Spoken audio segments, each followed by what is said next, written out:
So here we are with our skiff project again here, and we're just about ready to start applying the bottom plank, and we've got a few more things to do. We've checked it for symmetry one more time, and that seems to have worked out perfectly. So what we're up to now is we're going to surface the chine logs in this first plank, so this side and that side are nice and straight and even with each other, because we're going to apply the bottom plank and right straight across. We want it to sit down in perfectly on here without curving the bottom planking or anything. So our project is to surface the chine logs, and we're going to start in the after corner right there and work our way down this way, and then we're going to work our way the other direction on the other side, because I do all my planing to the left here. So I'm going to use an electric plane, and before I get started, I'd kind of like to take you over to the bench and show you a few things about the plane that we're going to use. It's just a standard 3-inch wide electric planer. I've done quite a few things to it to make it work well for me. Now, I've shown you that I hold the trigger down with a little tie wrap while I'm handling it, and that works great, but I've done a number of other things to it too. I found out that when I buy any one of these planers, the two tables aren't parallel to each other, so I kind of do a little bit of surfacing on this table on a belt sander until it parallels this table, and that makes it adjust properly. But one of the other problems with all of these planers is they seem to manufacture the planer with the deck quite a bit narrower than the width of the blade right here. The blades are like 3 1/4, and the deck is like 3 inches. Well, that isn't much good, because if you're planing along and you're trying to do really nice work with it, and you should tip the planer a little bit, the edges of the blades just dig up your work awful. Whether you tip it to the right or the left, it just makes a mess. And what I say is that you have to shorten the blades up, so that's just what I do. I take the blades over to a little bench grinder, and even though they're carbide, I can grind them a little bit shorter on an aluminum oxide wheel. That actually cuts it pretty good. The other thing that makes them very hard to handle, I think, is that the blades are sticking up too high above the outfeed table. Now, sometimes you would take a rule and check just about any brand, and I would just adjust it so that the infeed table is up too high, and put a rule on the outfeed table, and then rotate the drum around until the blade touches the rule, and it drags the rule about 1/8 of an inch. That's how I've got it adjusted. I'll do the other side just to check it. See that? Just about 1/8 of an inch, just right. Now, I don't know how many thousandths up above this deck that actually is, but I know that's the right amount to have it, because any more than dragging 1/8 of an inch, maybe 1/4 of an inch or 3/8 of an inch is the way you buy them, and they're just impossible to control. Now, it didn't come that way. The blades were sticking up about 1/4 of an inch, so it made it too hard for me to handle. And what I've done here is I've put some jacking screws in the table right here, so I can loosen these screws up and tighten these that I put in, and then tighten these back, and I can actually adjust the outfeed table up and down like this. It's as if you had a joiner and you were sliding the outfeed table in and out. That's exactly what I've done. I've made it adjustable, and at this point now, it's working smoothly, and the edges aren't cutting into the work, and you can get some work done with it now. Those are the things you just have to do with these planers, otherwise they just get you in trouble. And I would tell you that planers like this are probably one of the most underused tools there is, because of the difficulties of handling one when people take them out of the box. Now we're just going to get started here correcting the bevel at the chine logs and on this first plank to accept the bottom plank. And like I had said before, I ripped these chines at 5 degrees, but I knew they were supposed to be 6. So what that did was allow me to make this be the control line. I don't want to remove any material from this side of the chine log at all, the inboard side. So what I'm going to do is I'm going to take a red magic marker, and I'm going to draw a line right up that side right there, and I'll probably make it double wide here just for the heck of it, like that. And then as I'm planing, I'm going to concentrate on not touching those two lines. What I'm going to do is be removing material from this side over here. Now I'm just going to scribble on a bunch of red magic marker over here on this side, and what I'm trying to do here now is, like I said, remove material from this side, and what I'm out to do is to get this side whittled down, and the other side as well, until a straight edge lays right on there nice and flat without being able to see any space under this side or under that side. That way I know this side is pointing right straight for the other side, and the other side's pointing right directly at this side. Now we're getting started planing here, and you can see that the first few strokes really aren't doing anything, because I've got to adjust that planer up. I've got to turn that knob and get that infeed table up enough so that the plane planes at all. And what I'll do is I'll keep playing with that adjustment a little bit more and a little bit more until I'm convinced that I've got it planing exactly the amount off that I want in each stroke. And I'm going to be planing mostly out in front of me just to get started here, just at the cedar, because the cedar is sticking up as high as anything I want to get rid of. And I'm going to get rid of some of that first.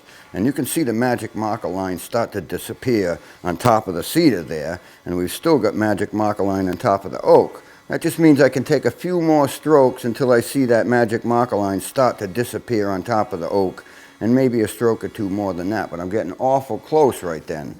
I'm going to have to stop right there when I get it this close and start doing a little bit of checking, because the last thing in the world I'd want to do would be to take off too much material, because I would alter the shape of the bottom of the boat if I had to compensate for that by taking off any of the material on the inside. So the idea here is to just remove the material from the outside and nothing from the inside, and be very conservative and go along slow, because the boat isn't 100 feet long here. It isn't going to take us any time to get from one end of the boat to the other.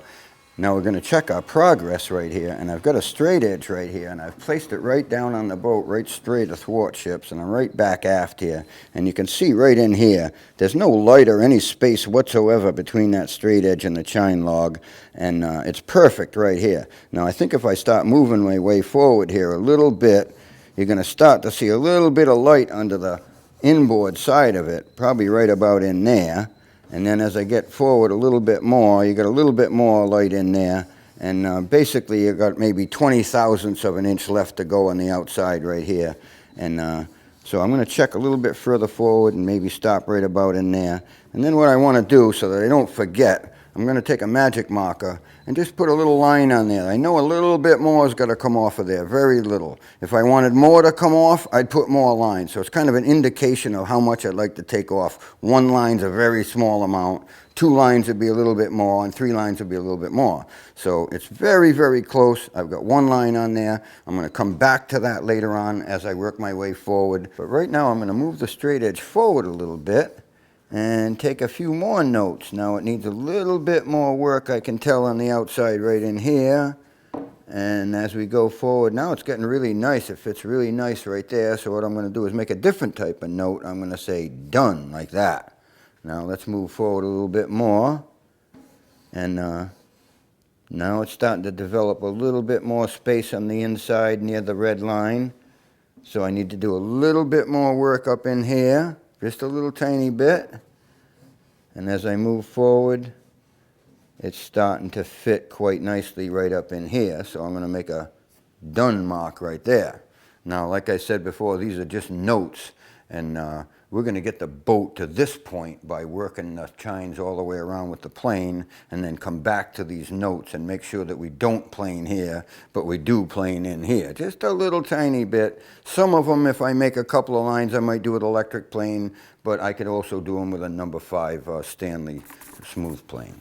Now we're going to continue planing down the starboard side here, and I'm going to plane out in front of myself mostly to start, because I'm trying to knock most of that bevel off. And once I get it down kind of close, then I can actually reach behind myself and get the heel of the plane to lay down on what I know is already completed, and that kind of helps me shoot forward from there and get the bevel in front of the plane to match the bevel behind the plane. So that's how I work it, very carefully.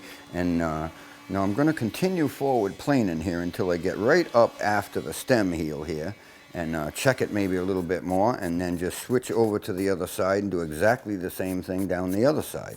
Now you'll notice very clearly here that the cedar on this side is sticking up above the chine just a little tiny bit here, and it's pretty much the first thing to go. And you can just see that as I make my first passes, it knocks that right down to the level of the chine.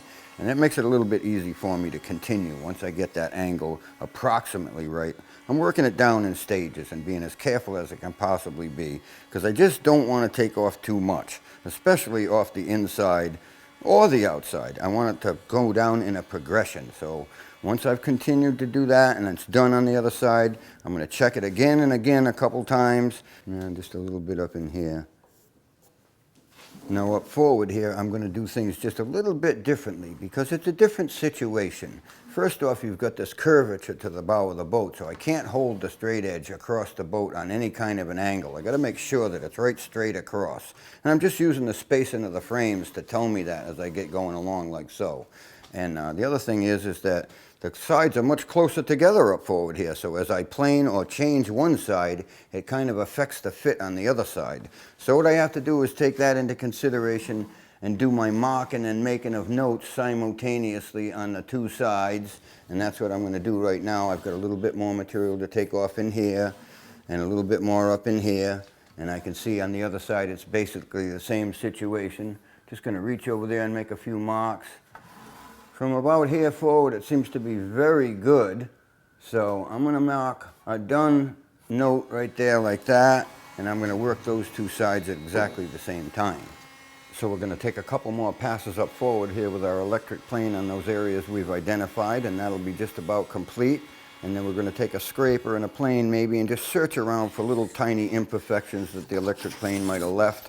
And we'll go right around the boat doing that, and then we'll be just about ready to start cutting our bottom plank into a rough length.